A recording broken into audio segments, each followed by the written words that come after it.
All right, go ahead, Richard. Yeah, hi everyone. Welcome to the Explorers Club, or at least what will be the Explorers Club for tonight. My name is Richard Wiese. I'm the president of the Explorers Club. Thank you for having us into your home. You know, typically on these Zoom lectures, we have people from 6 continents around the world regularly viewing these.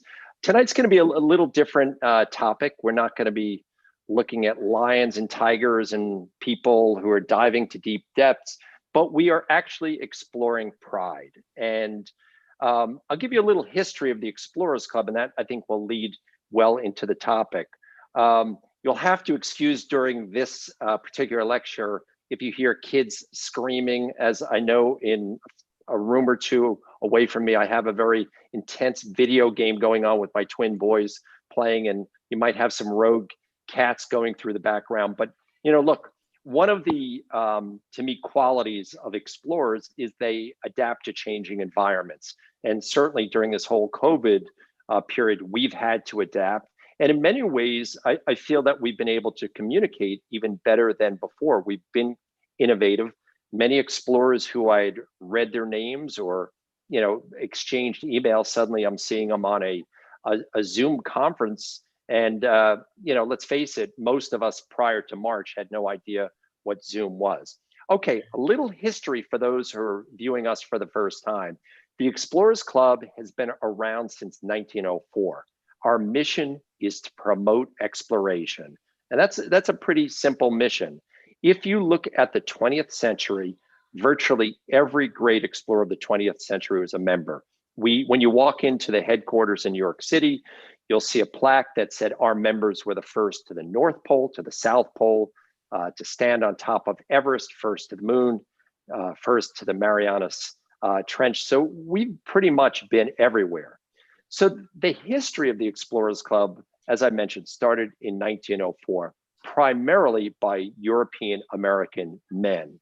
Our first African American member was Matthew Henson. He was a co-discoverer of the North Pole with Robert Peary. He became a member in 1937, but he would have been more of an oddity there.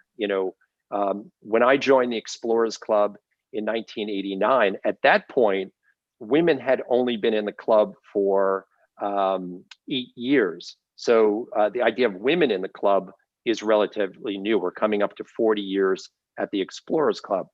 So, people have often said the Explorer Club, at least from a projection that they give, is pale male and maybe sometimes a little older. At this point, more than half of our new members are women.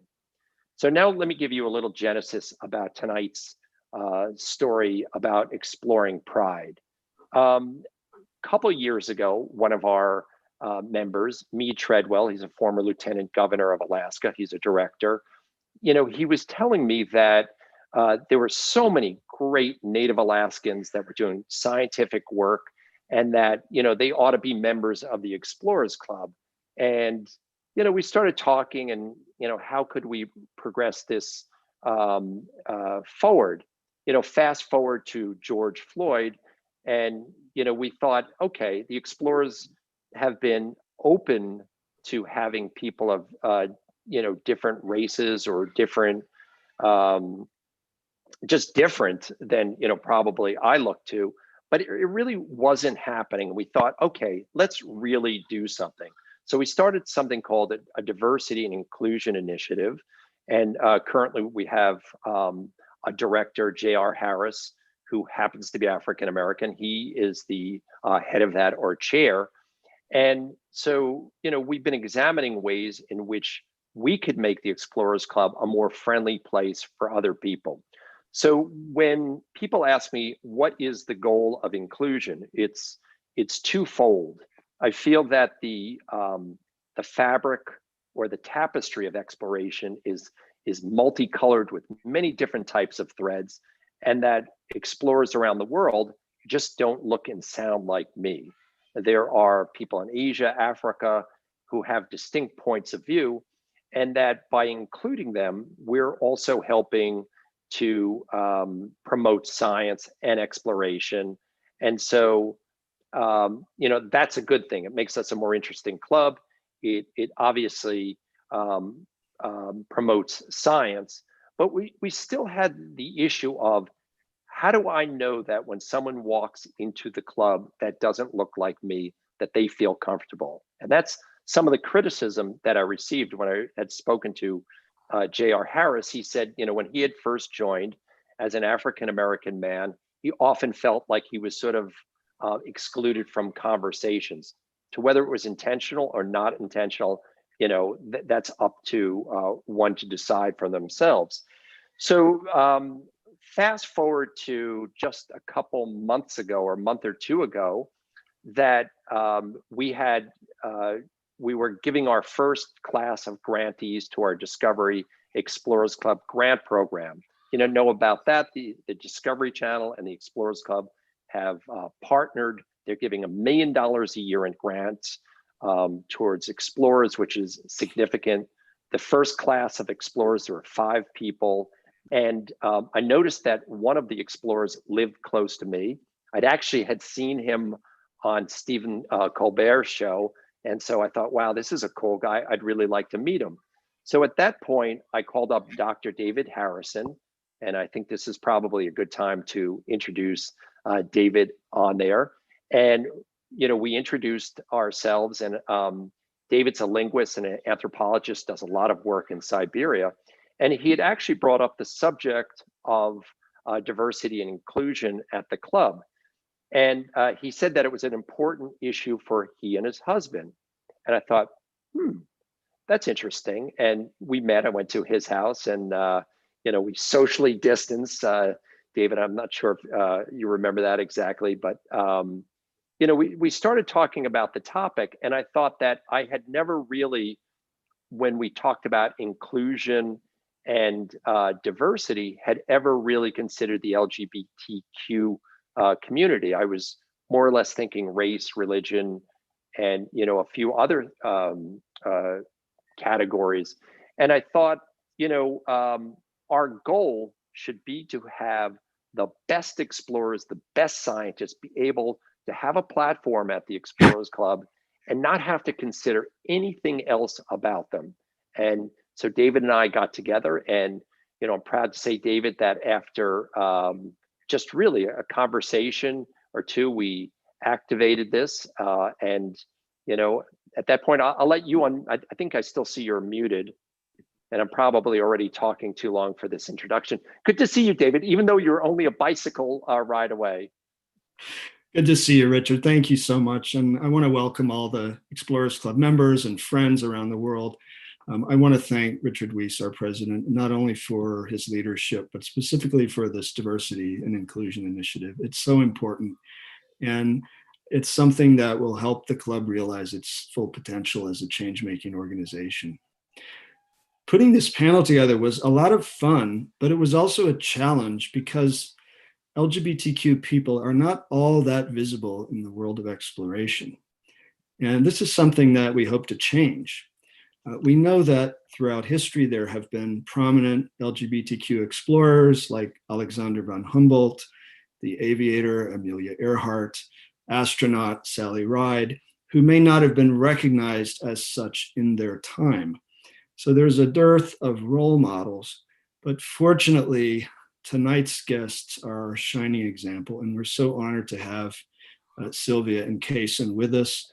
I will introduce David, them briefly. I'm gonna pull off of the screen and let you go into introduction. There was one piece of housekeeping I forgot to do, and excuse me for interrupting. So during this, I'm sure a lot of you are going to have a lot of great questions. We always get great questions because we tend to have very thoughtful, intelligent viewers. So we have Kevin Murphy, who works for the club, who's hidden away in some dark recesses of headquarters, and he'll forward me those questions. And David, I'll come back and at the end of, when you guys are speaking, and we'll get a chance to answer some of those questions. So I'm going to excuse myself, and I'm going to listen like the rest of the viewers. Good luck, David. Thank you so much, Richard. And again, welcome everyone. I'll get right to introducing our distinguished guests, and then I'll ask them each to introduce themselves. First, we have Silvia Vasquez-Lavado. She is joining us tonight from San Francisco. Sylvia is a Peruvian-American explorer, mountaineer, a social entrepreneur. She's a Fulbright scholar, a technologist. She became the first Peruvian woman to summit Mount Everest in May of 2016, and the first openly gay woman to compete the 7 summits by summiting Denali in June of 2018. She summited Mount Kosciuszko in Australia and the Karstens Pyramid on the island of Papua in Indonesia. In March of 2015, the Vincent Massif, and in 2014, because she's not only an accomplished athlete and mountaineer, but she's a social entrepreneur, Sylvia launched a nonprofit that helps survivors of sexual abuse. And we'll come to Sylvia for her introduction in just a minute. I'd like to introduce Cason Crane, our second guest. Cason is joining us tonight from Princeton, New Jersey. He's an entrepreneur, an adventurer, an activist. He's the first openly gay person to climb the 7 summits. And I didn't know how big of a deal that was, but it's a big deal, and he'll tell us about that. Cason has traveled to over 100 countries on 7 continents. He's passionate about combining his love for exploring the world with his desire to make it a better place. And specifically, he has supported the causes of LGBTQ suicide prevention, combating climate change, access to clean water. And Cason graduated summa cum laude from Princeton University with a bachelor's degree in history in 2017. And now I'd like to ask Sylvia and then Cason to, after that somewhat formal introduction, which sounds like a Wikipedia page, I'd like you to introduce yourself to our viewers and say how you'd like to introduce yourselves. Thank you. Go ahead, Sylvia. Please unmute. Yes, that's always the one funny thing. Thank you so much, David. And also thank you to Richard, who's listening, for this wonderful platform and actually this opportunity for us to be able to talk about a topic that is incredibly passionate for both Cason and I. And thank you for the words. Yes, I'm very lucky to be able to be an explorer, to have a passion for mountains. And I just was going to mention a very funny anecdote how Cason and I met. And actually, we met when we were both attempting to climb Denali in 2012 on our first expedition. And I had no idea, as I kept my identity very quiet, that, that actually there would be openly gay explorers.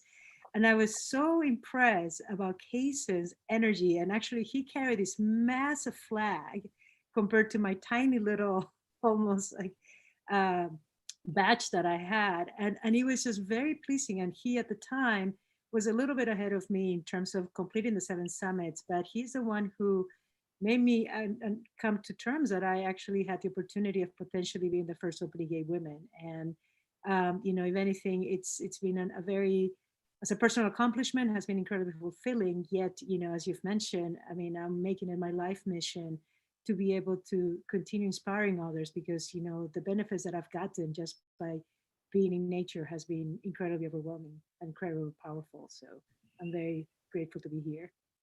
Thank you so much. And Cason, I'm assuming I know what flag you were carrying, but perhaps you could fill us in and introduce yourself.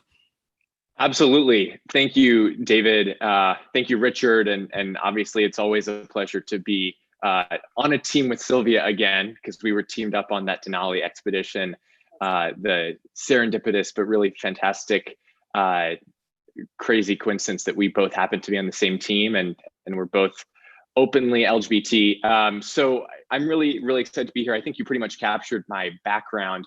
To add on to Sylvia's story, it was the pride flag that I was carrying up. And I remember, I was 18 years old at the time, and having Sylvia on that team was such a great boost for me. Even though I was very comfortable being out and obviously had come to the mountain with a lot of pride, it was an unexpected and really encouraging surprise to meet Sylvia and get to actually be on an expedition with her.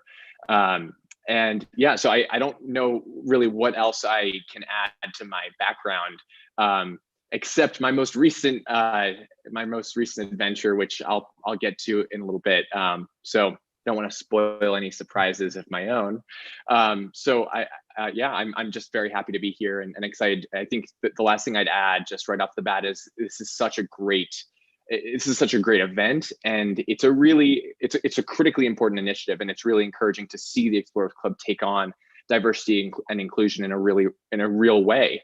I mean, we as a nation, I mean, the community in some ways, but especially in the United States, has been grappling with issues of identity and systemic injustice that have kind of too long been not been at the forefront of our minds, and so it's great to see an organization like the Explorers Club stepping up, especially considering some of the more unsavory historical attributes of exploration.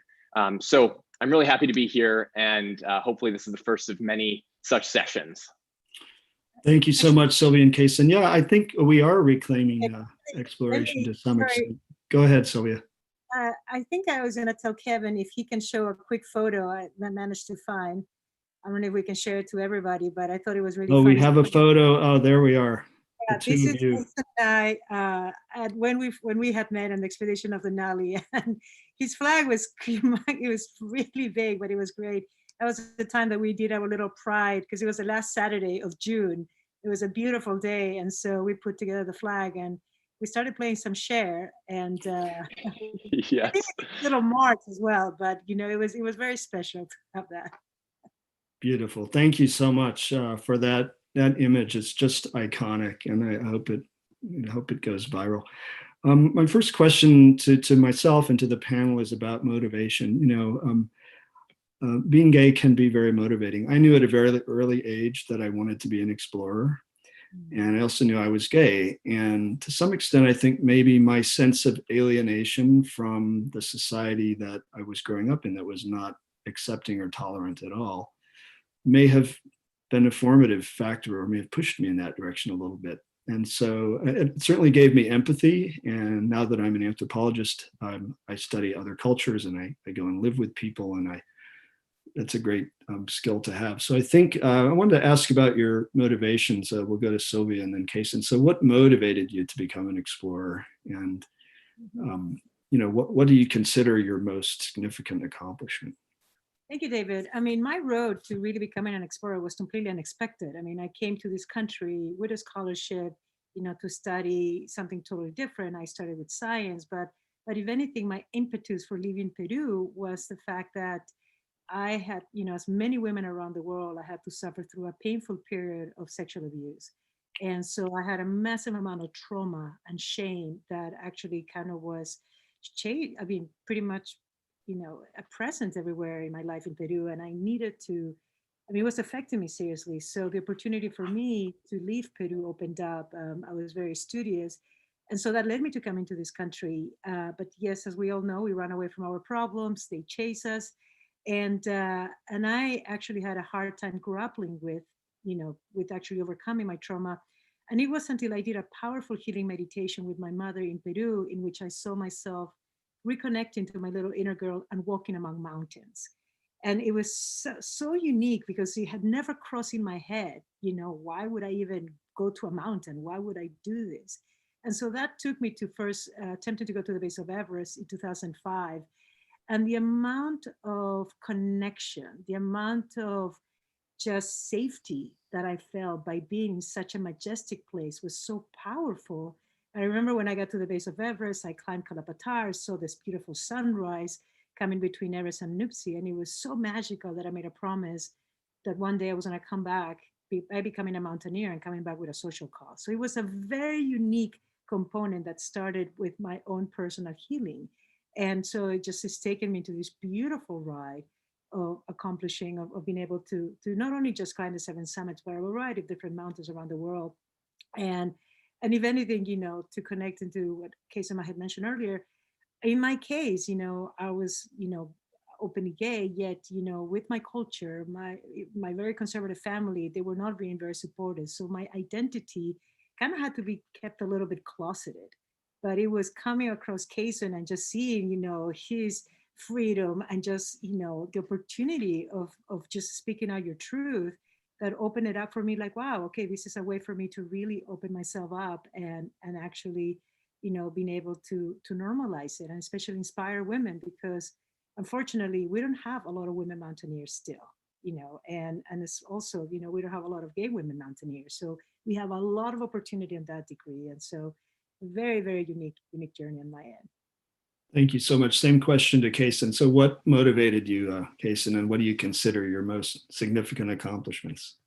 Well, I think it's a great question. Before I directly answer it, I promise. I just wanted to add on to something Sylvia said, which I think is so important, which is that, we are all examples for one another, and we all, by being out and outspoken and making this part of our identity public and embracing it publicly, I think it really helps. It helps, as I said, each other, and also, young people who might not be as confident, or anyone who might not be as confident in their identity or their sexuality in our country and around the world. And the reason I say that is because, when I was climbing the 7 summits, when Sylvia and I were both climbing the 7 summits, I would have people comment or say to me directly, like, well, this is great, great, but like, why would you even talk about being gay with climbing? It doesn't have anything to do with one's ability to climb.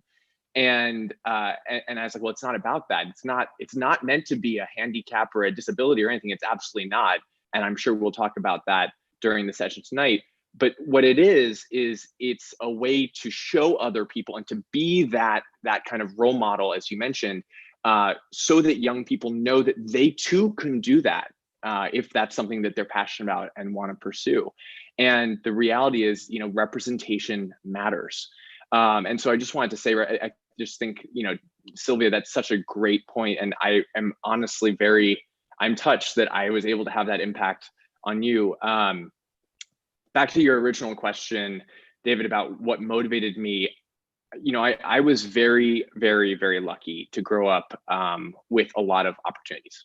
I grew up in a very privileged family, a very privileged background, with a family that had the means to travel the world, to engage in expeditions. And I just was so lucky to have that opportunity, because many, many people do not have nearly that same level of opportunity. I mean, I got to, as a young kid, participate in Students on Ice, for example, which is a fantastic program for those who aren't aware of it, where that takes young people, students, to the Arctic and Antarctic regions. It's a really phenomenal educational experience. Like, that's the sort of thing that I had access to that so many people don't. And so, I say that right off the bat because I think motivation is only part of it. You also need, to some degree, to have that opportunity. So luckily I had those opportunities, and I was raised by 2 parents who very much valued exploring. Even while working very, very hard, very intense jobs in law and then in finance, they prioritized exposing themselves and us, their kids, to the world. And so even by the time I was like 14 years old, I had already traveled to almost 100 countries by then. I mean, I think it was like 65, 75 countries by that age. And so it instilled this passion, kind of this ravenous appetite for seeing new places, experiencing new cultures, and trying to go really off the beaten track to kind of push myself out of my comfort zone physically, culturally, and also to try and just get a better understanding of the world, which is so important. I mean, to me, that's really what the core of exploring is. It's understanding our world and our human world, the physical world, the limitations and the possibilities in that world. So that's what prompted me, and so yeah, that's my background. That's great. Thank you so much. I want to touch on the theme of community, and this is something that I would say that gay people have a special understanding of this term, because we more often than not face rejection from our biological families. And so we have to create our own families. And this gives us empathy. As I said before, it makes us adaptable and resourceful. And when we begin to travel outside the country or society we grew up in, and we begin to meet other LGBT people, we feel a sense of kinship and solidarity. And I personally, as an anthropologist who is so fortunate to just get to travel around the world and talk to people and hear their stories about their lives. I make it a point, any country I'm in, to seek out LGBTQ people and to learn. And I've done this in Peru, I've done it in Nepal, any number of places. And one thing I learned from them is that they are often living under really dire circumstances where it's could be both unsafe and illegal to be who they are in their country. And so I feel like we have a lot of resources at our disposal as LGBTQ people. We have this global community that we are sort of didn't ask to join, but are automatically members of. And I wanted to ask you each, how have you experienced this global community? You just gave us a beautiful moment when the two of you met in Denali in a beautiful photo, but how have you experienced the global LGBTQ community, and how do you see your role as a community builder? Sylvia. I have to tell you, unfortunately, I haven't been on another mountain expedition and met another gay man or gay women, that itself. But maybe just in your travels, in your travels to other countries, maybe not necessarily on a mountain. Yeah, I was going to mention, I see that as an opportunity. Community is important. If anything, when we look at the impact that, the media has had in terms of LGBTQ acceptance, it's the fact that we have been able to put a lot of different shows. It's the fact that we have normalized that it actually touches into people's hearts. And I think for us as explorers, that's another opportunity. That's something that I see humongous. I love giving talks to a variety of organizations, especially on the, with emphasis on LGBTQs. And actually, the feedback of the questions that I get is for people's fear. And so there's still almost like a little bit of a wall that sometimes people feel like, oh, how am I going to be judged? What is going to happen to me? So I think we just need to keep, crumbling through them. We just need to keep putting ourselves, by the example, leading expeditions or being able to invite people to just be part of it. And I think, we have a lot of opportunity, not just to grow as a way of communicators, the way of working with potentially companies to make sure that we can actually normalize it. I think it's just a beautiful, beautiful opportunity for us to sense it. Traveling around the world, yeah, it's been depending on the country sometimes. In more conservative areas, you do meet people, but it's always a little bit on the quiet side. Yet I think it's just part of normalization. And I think, I feel as a responsibility and part of my ongoing mission to take that on. Yeah, thank you so much. Cason, what's been your experience of the global community and your role as a community builder? Well, I think Sylvia is spot on that there is just tremendous opportunity, even as we continue to face discrimination in the United States, there's, obviously many places in the world where, as you pointed out, David, the climate is just a much, much more even more challenging environment. And, it was very important to me, or it is always important to me through all of my expeditions and adventures, to be open about my sexuality. Obviously, not to, I never want to jeopardize my safety, but even when I was climbing Mount Elbrus in Russia, I brought the pride flag there, and I'm sure the people on the call can remember that, that was really not, that was actually at the time, honestly, a risk, but it was a risk that I evaluated and decided to take because it was that important to me. And one anecdote that I've never actually shared publicly is when I was in Moscow after the climb, I actually, I always tried to seek out other LGBT folks. And so I did connect with some LGBT folks, and we were talking about it. And I, after our kind of little get together, I was walking down the sidewalk with one of them, and I mentioned something, and he spun around and faced me and was like, "You can't talk about that anymore." And I was like, whoa, but apparently because we were in public and on the sidewalk, even though we were speaking in English, it was that sensitive and that risky. And, so that's just one anecdote, but, there obviously is a lot of discrimination and around the world. That said, I also want to say that there's also a thriving community of out and proud and truly courageous LGBT folks in almost all of these, in fact, I'm sure in all of these countries. And so again, whenever I was on expedition or whenever I'm traveling, I try to connect with those folks. And whether it's the Pink Dot group in Singapore, Singapore is obviously a very, very developed, advanced society and all that, but there's still a lot of discrimination and both legally and socially in Singapore, and so that's a great organization based there, and really all throughout. In terms of like my personal role, I think it just kind of speaks to how I view any of our individual roles as LGBT folks, which is to just be as out as we feel like we can be, considering our circumstances, and hopefully that is sufficient to kind of help other people through their journey if they're not as far along. So yeah, that's does that answer the question? Oh yeah, I really like that story about Russia. I've spent many years working in Russia, and including a year living with nomadic yak herders in Siberia, which was a while ago. But at the What time, was that I like? I had to have a fictional girlfriend, and I had to show her picture to people when they demanded to know. And really, you're displaying the pride flag in Russia is very brave. And there's actually a law in Russia against so-called gay propaganda, which means exactly that. Any kind of public statements, public conversations, condoning or celebrating pride themselves, not acts between people, but statements of belief are actually illegal. And so, we move through all of these different cultures and have the privilege of doing so. And I like what you said, Cason, about being as out as we can be, understanding that even being a little bit out can be a positive role model for someone else.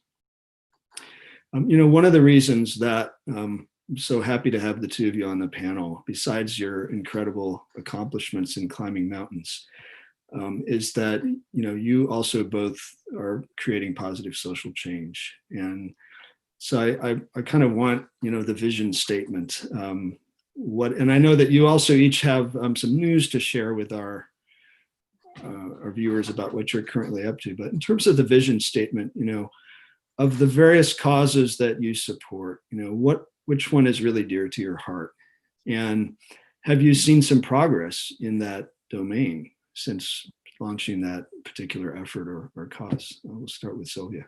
Yes, overall vision statement for me, to me, I always say nature doesn't discriminate. If anything, it has been incredibly welcoming. I've never had to fear being on a particular, pushing for a summit and being like, oh my God, I'm not going to be accepted. And it's just been incredibly open. And so for me, I have a nonprofit working with young survivors of sexual violence, and actually I'm helping them, inspiring them, being in nature and allowing them to connect to that inner strength.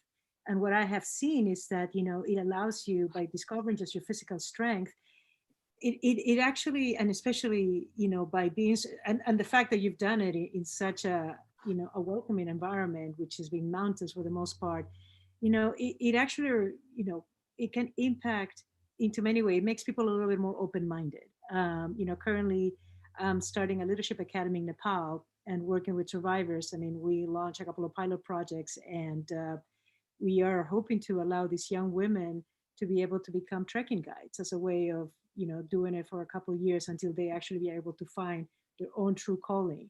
But, it's a very unique part. I also have another program in Peru in which I have a large group of of survivors of sexual violence who right now are getting exposed to that avenue. So that is something that, nature is so welcoming, so open. Why not being able to inspire others? First of all, give them a firsthand experience and do that. And I think personally for me, I have been very, very lucky.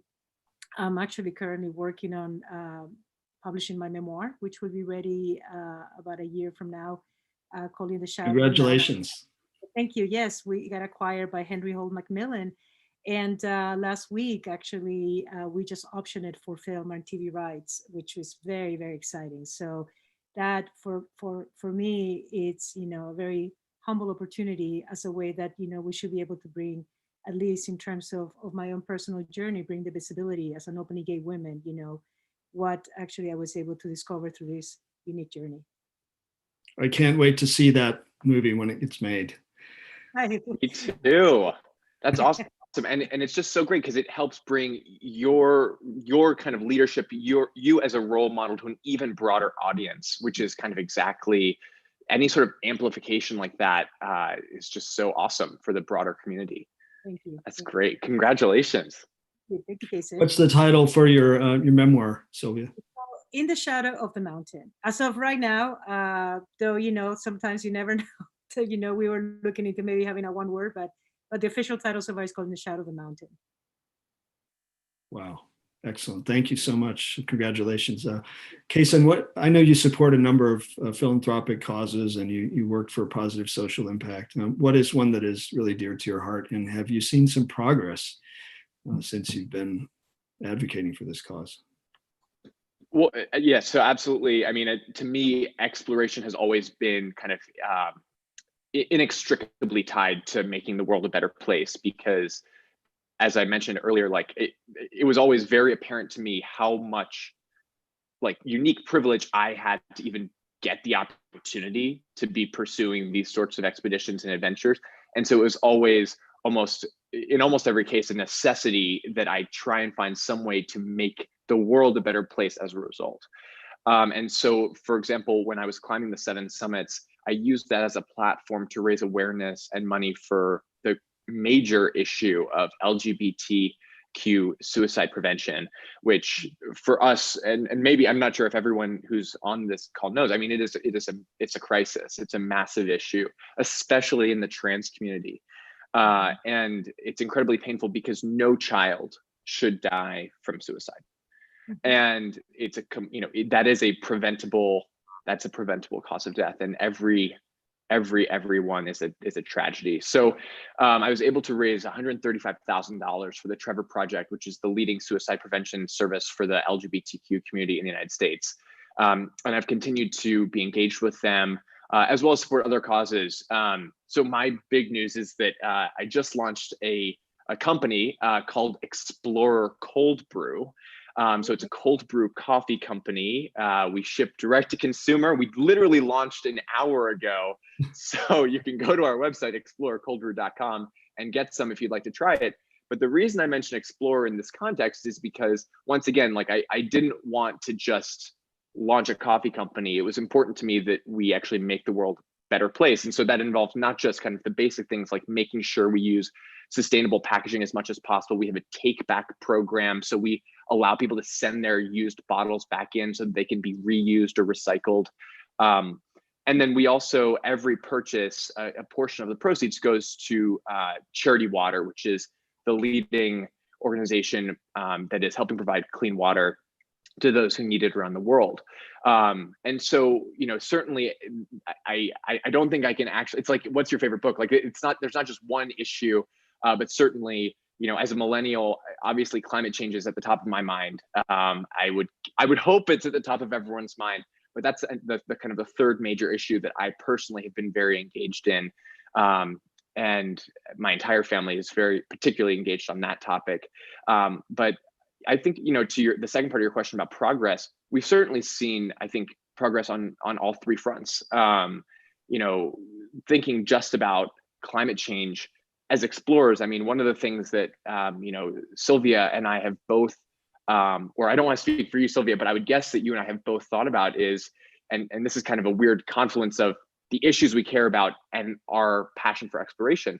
But, the North Pole, the ice cap on the North Pole is melting. And what always, one of my childhood dreams for expeditions was, taking on the very, very, very physically demanding challenge of going all the way to the North Pole, going all the way across that ice cap on foot to the North Pole. And that's just, I mean, it's still possible, but it's gotten a lot harder because of the melting of the ice cap. And that is like a real world example of the climate change crisis that for many people is still a little bit nebulous or not really a real thing. That's actually impacting, explorers' plans, so to speak. And so it's a real example of how our world is changing and we need to act we need to act yesterday. We need to act as soon as possible to do more to combat climate change. And I believe that, with more millennials being elected into positions of power in government, with amazing people like Greta Thunberg, who are kind of speaking out on this issue and helping inspire other young people, that we are going to continue to see progress shift on climate change. But yeah, so across the board, I think a lot of progress. And the very last thing I'll say is, on both Sylvia and I happen, by coincidence, we both happen to be doing the 7 summits. Obviously, there's lots of other ways one can explore, and David, you are a testament to that. But one of the things I think is great is there's a trans woman, Parisi, who is climbing the 7 summits now and attempting to become the first known transgender person to climb the 7 summits. I think that's just phenomenal as well, because again, every time someone can be vocal about their identity, it helps the broader. I think it just helps increase awareness in this broader LGBTQ community of it helps people embrace and accept their born identities. And so I just wanted to shout out Erin because it's Sylvia and I've both been there. It's pretty challenging, but it's really, really awesome to see her taking on that challenge. Yeah, thank you. Both great causes. As a father of 2 daughters, ages 5 and 6, I do worry about, the epidemic of violence against girls and women that Sylvia is working to combat. I certainly worry about climate change. I'm glad you brought up climate change. People who climb the highest mountains are seeing some of the starkest evidence of climate change. And I'm really grateful to the Explorers Club for giving me one of the first expedition grants. And what I plan to do with that grant is to go to the Arctic in Russia to work with the Nenets people. The Nenets are the last Arctic and just subarctic reindeer herders who live very traditional lifestyle. They live in fur teepees. They build their own wooden sleds. They have reindeer they hunt. And they are witnessing some of the severest effects of climate change. Their culture will literally vanish once the ice is gone. And so, although it's sad for explorers not to be able to walk on ice to the North Pole, it's even sadder for people whose entire worldview and culture and environmental knowledge and expertise is built on that environment. And so I think there's a lot. Thank you both for a lot to think about. I think in the time we have left, it would be great. And Kevin Murphy from the Explorers Club is going to help us with this, I think, or perhaps Richard's going to come back and read some questions that viewers have submitted. Welcome back, Richard. Yes, thank you. I have to say, I really enjoyed sitting back listening to the stories because there are some of the locations. I actually was a chaperone on Students on Ice 2 years. What year did you go on it, Cason? Oh gosh. Oh my gosh. I think I was around 2003, 2004. It was a while ago. I mean, I was much younger. I'd have to look back and check. I'm sorry, I don't remember. Yes, to be Students on Ice, you do have to be younger, unless you're. Yeah. Hey, listen, I have some questions, and the first one's from YouTube, from Emmy Rodriguez Flores, and Emmy says, "How does being LGBTQ differ for explorers of different races and ethnicities? As an LGBTQ BIPOC," which I didn't, in case people don't know what that means, it's Black, Indigenous, people of color. Yes. Have I got that right? There's a lot of letters here. Writer, "I've experienced racism in various forms depending on the location. How has that shaped your views on travel and explorations?" And I think, Cason, you spoke about it in Russia. I think it's one thing showing up at the Explorers Club on the Upper East Side, which tends to be a progressive place, and another place where they can actually throw you in jail. So I guess the question was about race and also by location. Sylvia. Yeah, I was going to say, actually, I have had experiences. I have been on expeditions in which sometimes expedition leads weren't happy that I was a gay woman. I've had, and it makes you very uncomfortable. And, I would say that's possibly the role that Cason and I are here to play. I mean, sometimes we might not be able to change a person's perspective, but it's also not the way of us giving up. We just have to keep pushing forward. And I think, the way that I have dealt with this in the past, I mean, in this particular case, I had to, like, were all the other issues in the particular expedition, and then we had a little bit of climate change challenges, so we couldn't go further. But then, we tried it again several years later. I would say it's not always going to be an easy path. I mean, I'm a BIPOC, I'm Peruvian, and and I think it's just, Cason had mentioned it, that sometimes you have to assess the environment to feel where you're going to be in order to demonstrate your true colors.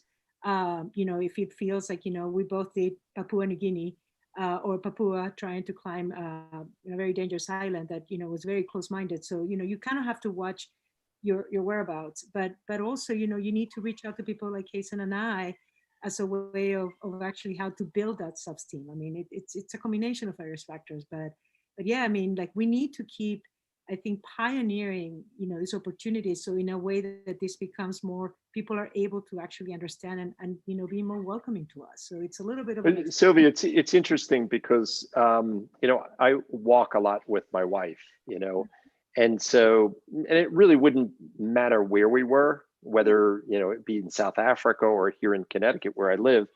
And if I were just to casually reach down to hold her hand on some place, it's not even a thought, Yeah. So while I think things have progressed, I'm kind of curious from your perspective if that simple act of just reaching the hand of somebody who you care for is something you actually think about.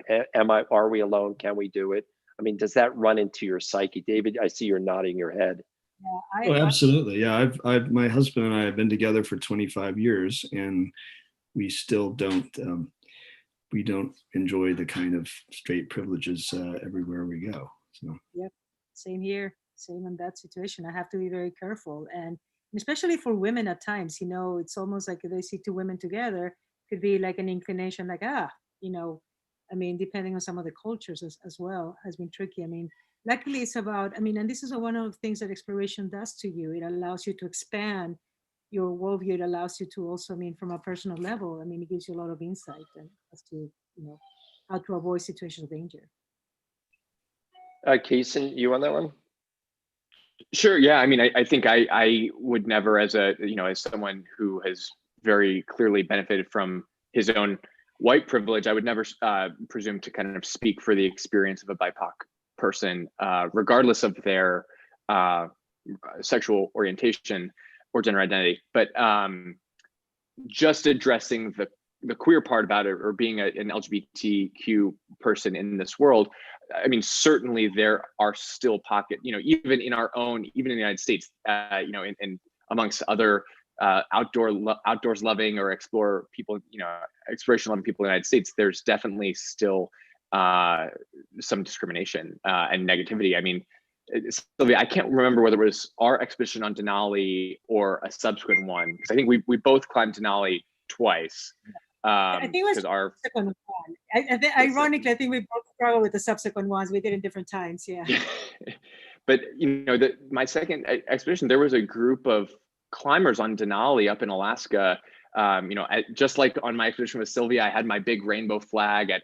I used to attach it to the outside of my tent with carabiners, and leave it there, put it on my pack. Like, it was very visible. And I was an 19-year-old kid at the time.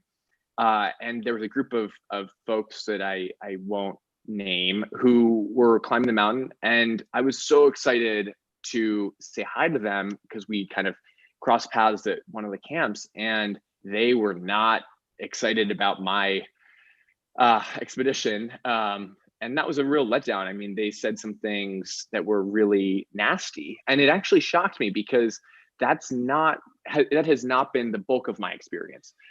So again, like I wouldn't presume to address the BIPOC experience at all, but certainly it can be hit or miss with respect to people's acceptance of the LGBTQ community. And I think Sylvia made a great point earlier about, and I'm sure David agrees with this as well, judging each situation using kind of the awareness that I feel like is ingrained in a queer person from birth of like when they, when or how they can express themselves. Maybe that's not an ideal it's certainly not an ideal world to, but I think for the time being, that's the reality. And the upside of that is, luckily I have had since then, tremendously positive experiences with other climbers. And Sylvia mentioned that she hasn't run into any other LGBTQ climbers on her expeditions. But by coincidence, my tent mate on Everest, when I went and climbed Mount Everest, I had seen him on a dating app, and sure enough, he was also a gay man. And that was totally coincidental. What are the chances, Cason? Seriously, it was the wildest coincidence. And I just thought, Sylvia, my tent mate Rocket, like there's someone looking out for me and like putting me in these positions. We have Greg Harris says hello to Sylvia and Cason. He said, I fondly recall our time climbing Denali together. Oh, yes. And Greg also notes that he remembers that shocking incident from Denali expedition. So, that sort of brings me to the question that I started with. I mentioned about our diversity inclusion initiative. And one of the questions that we've asked ourselves over and over is, how do you make it an organization or an experience that's more inclusive and welcoming? I mentioned J.R. Harris and I had spoke about his experiences as a Black man, but I feel from a certain perspective, there's also apathy. Like almost everybody I would talk to at the Explorers Club would say, I don't have a problem with a Black guy joining, or I don't have a problem with someone who is gay. But is that enough? Does that welcome? No, you're shaking your hand. So I'm glad you have an opinion on this. Cason, you want to take this one first? Cason's on mute. Yeah, that's okay. That's been done. Society has once more muted you, Cason. Nobody gets credit for tolerating us. Yeah. It has to be affirmative. It has to be, appreciating our contributions, celebrating what we bring to the table. But David, if I celebrate you, like my first conversation with you I was like, wow, this is a cool guy I've seen on TV who is funny. He's a really accomplished linguist, anthropologist. He's going someplace I've always wanted to go. That was my initial feeling of wanting to meet you. And absolutely. so we don't want to be defined. None of us want to be defined by. So how would I have been more inclusive? I didn't know. I actually really didn't think about it one way or another. But in general, how do you celebrate without differentiating? On one hand, I do want to celebrate it, but I don't want to also label you. I knew from your reaction, and we are very sensitized to people's reactions. Maybe we're too sensitive, but I knew instantly, Richard, from your reaction when I dropped a reference to my husband, that you were an ally and that I could immediately up the ante with you and say, hey, let's do an LGBTQ outreach within the club. And I just, I wasn't wrong about that. So, you're the kind of ally that we need, and we need more of.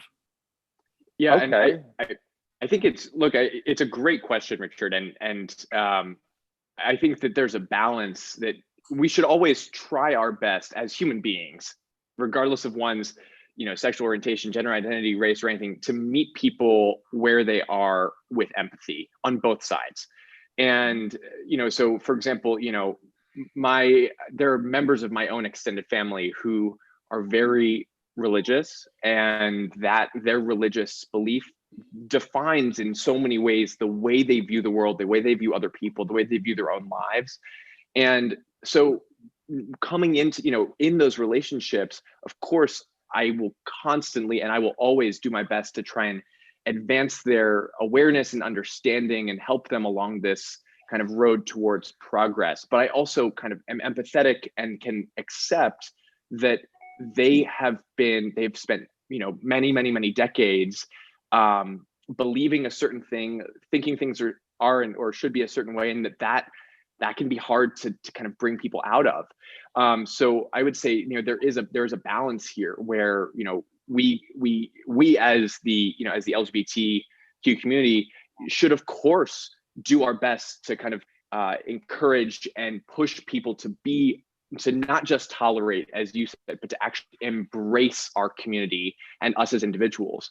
But also we need and we should be empathetic of those individuals and whatever background they bring, and just understand that. But even sessions like this, it's so critical. This is amazing because it's a signifier to someone who might not have been comfortable, might not have had that direct interaction with you like David did that made him feel comfortable. It shows, like, anyone who watches this will know that the Explorers Club is a place that not just tolerates LGBTQ folks, but actually embraces them.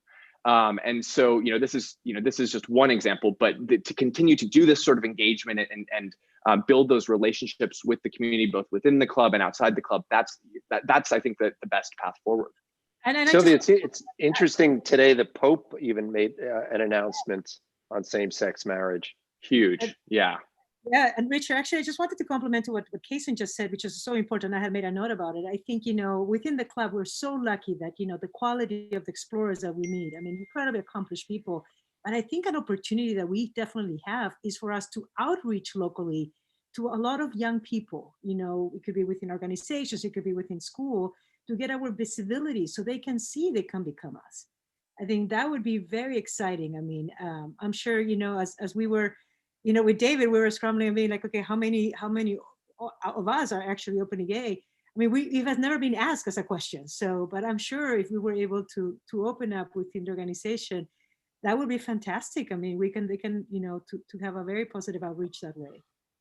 We have a question from Jenny. She says, what particularly is your advice to the youth who still need to make their own orientation known when facing their conservative surroundings? How will you bring that message through your education awareness to places of your expeditions? That's a tricky one because, imposing one's culture on another culture is always very tricky. And I can speak more really in the light of how people even treat women, that it's just a different place. I've been to North Africa, through Ethiopia, and I remember seeing how I thought, women were being treated, and I thought, it's very difficult for me to impose my ideals because, let's face it, the fact that I'm an American now has proven that our ideals aren't always correct, but it's always a slippery slope there. So Sylvia, how do you do that? It's a very good question. I think for me, as you said, I've always been very cautious about not imposing on someone else. It's almost when I'm visiting a new territory, I'm almost going into somebody else's house. And I think it's just a matter of, what is the expedition that you are engaging to do, and actually understanding the surroundings. And both Cason and David had mentioned this, but I think for me, it's actually assessing that part and knowing, sometimes you have to have a little bit of a compromise. And what I have learned from my experiences is that, yes, it's great to be out and proud. And sometimes we have to keep it a little bit quieter. But, the experience, once we're able to bring this back and to share with a broader community, it's better to be safe, to return safe, to be able to do it, as opposed to being like, oh, well, I'm having this kind of idea that I want everybody to accept who I am right now. It's actually, there's a lot of sensitivity.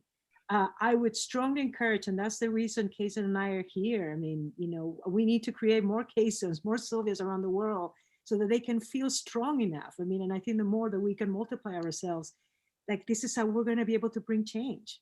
At least I would just add, that, not all cultures are tolerant or accepting, but no cultures are static or are stuck in the past. All cultures are changing, they're evolving, even in ways that 10 years ago we could not have foreseen for our own culture. And so any hope that you can provide, any role model you can provide to young people growing up in these cultures, is something they can actionize. They can turn it into something for their life. So thank you. David, we actually have an anthropology question. It's from Lou. Have there been LGBTQ anthropological expeditions to tribes or societies that are welcoming of homosexual behavior within their groups? I know there are tribes with unusual marriage setups, group marriage, but I don't know about homosexuality.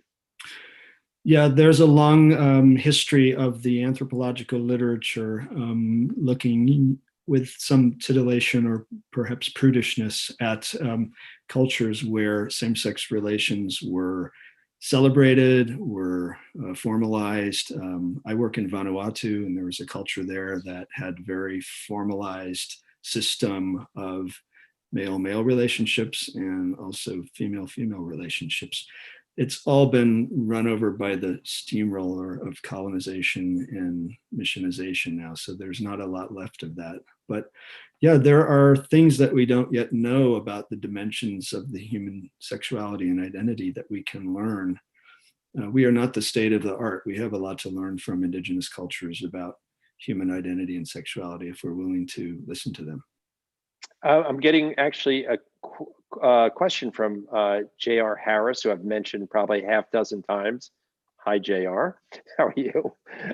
He noted in the chat, if anyone has ideas or suggestions regarding the club and diversity DEI committee, to email him at jrharris@explorers.org. So I guess, it's such an evolving conversation nationally. Obviously what happened in Minneapolis sparked questions about race. And so, you sort of wonder how you keep sincerely the dialogue going without sort of being patronizing or sort of just jumping on the bandwagon of the moment. So any suggestions there? Oh, wait, but while you're thinking on that one, Tim says, curious if climbers are more supportive of LGBTQ than the public at large.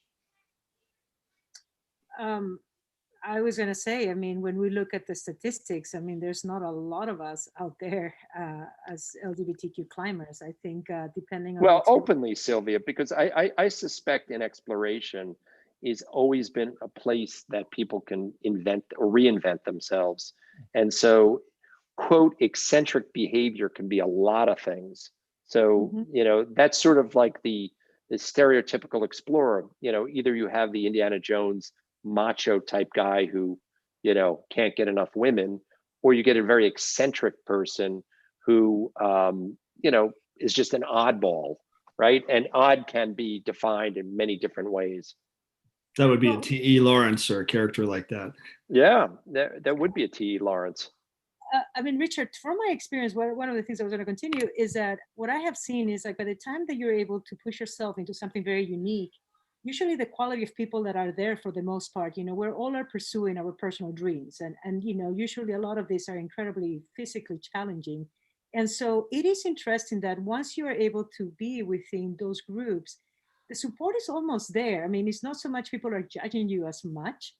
You still have to be, sometimes a couple of months and, with limited resources and a variety of different pieces. And it becomes your own kind of personal journey. So I guess connecting onto that degree, I think that, like Everest, by no means there was, if anything, I felt incredibly welcome, with the difference, within just all various expeditions and even in the whole journey. So it actually doesn't take so much of really, convincing people, because we're already preoccupied about, the journey that you want to engage yourself. So on that degree, it's more about, I think the tricky thing is how do we inspire more people to get to be, part of expeditions, that, that they maybe take away the blockage, that there is not a real blockage about pursuing a particular big challenge. As far as what else the club can do, a very modest step would be, have an event like this annually. we gays have something called Pride Month. Great idea. It happens in June, you know. So, we would love to help locate, identify, you know, bring into the conversation many more LGBTQ explorers. And you know, so it's you know, it's kind of a from a, you know, sort of a administrative standpoint, it's kind of a tricky situation, because on one hand, we always say we're not a political organization. That was, you know, the only criticism I received really from anybody was, you know, are we getting into politics? And I said to that person, look, we celebrate women in exploration and no one even gives it a second thought, right? You know, we do it, no one gives it. I'm not sure why this is different, but I said, you know, from my perspective, you know, all I'm interested is gathering as many smart minds, creating a platform where they're going to be judged on the quality of their science and exploration, and not necessarily what else they stand for. Now, I suppose it's difficult. You see that around the world, more nationalism, more tribalism of people around the world. So in many respects, you've seen progress, but you know, I've been, and maybe I'll label it as racism. I've been shocked, you know, sort of in this last, you know, few years, the level of what I would consider tribalism within the United States. So have we taken that step back? Well, Richard, if I can jump in here, I mean, I think I think David's suggestion is a great one, and I would push back that actually events like this and doing some sort of LGBT themed or diversity themed events more broadly is absolutely not political. And I think one has to consider the history of exploration and the ties that, you know, notable scientists and explorers have had to what we now view as incredibly kind of hard to believe concepts like eugenics, or, you know, the kind of the ties to the colonialism that, you know, was incredibly harmful to so many cultures around the world. And so I think there's a balance between recognizing, you know, appreciating that history and knowing that we're not personally responsible for that history, of course, but that it's part of the broader, the kind of part of that core embedded identity of organizations like the Explorers Club and you know, and others. Even our society in general really is rooted in those same roots. Obviously, you know, our country was built on the backs of slaves. And so I think it's recognizing that history, apolitical history, and taking steps that are, I would say, not political at all, but that just demonstrate a commitment to broadening our perspective.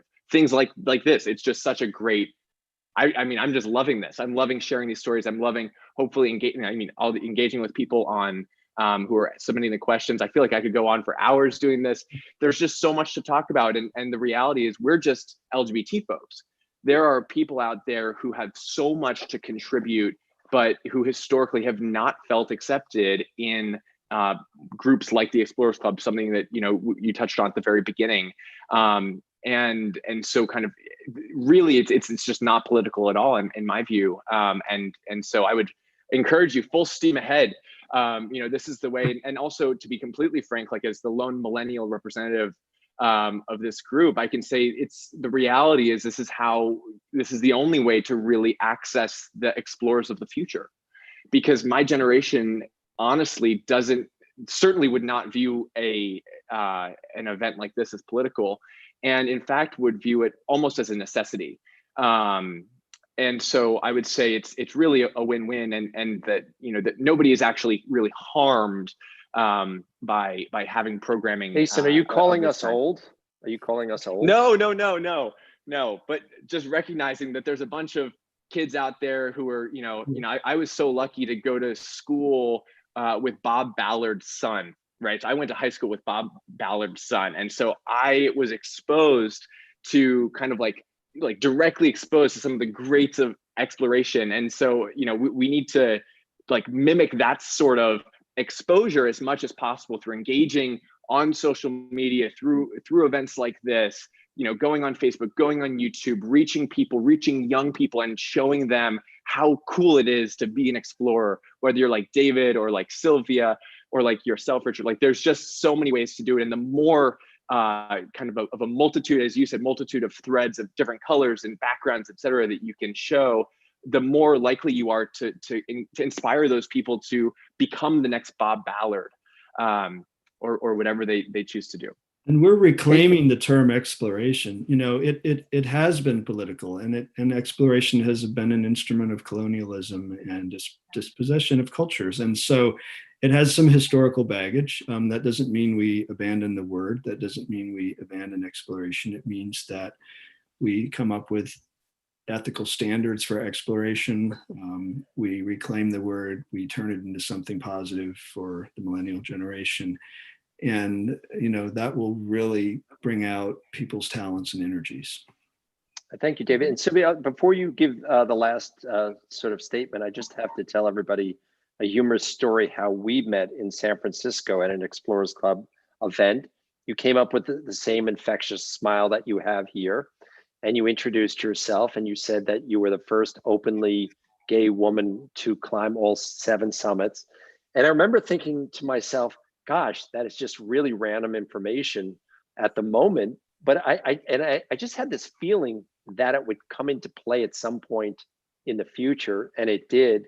And I'm glad you did introduce yourself as that. So thank you for being so in a positive way forward.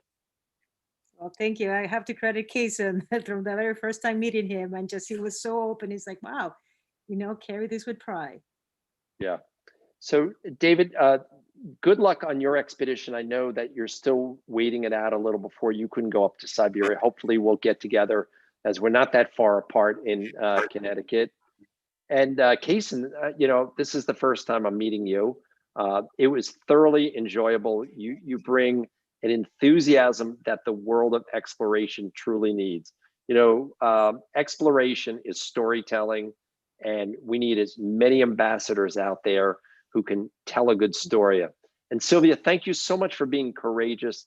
And also too, you have such an infectious personality, and maybe infectious is a bad word these days during COVID, but the good kind. You are the antidote to COVID.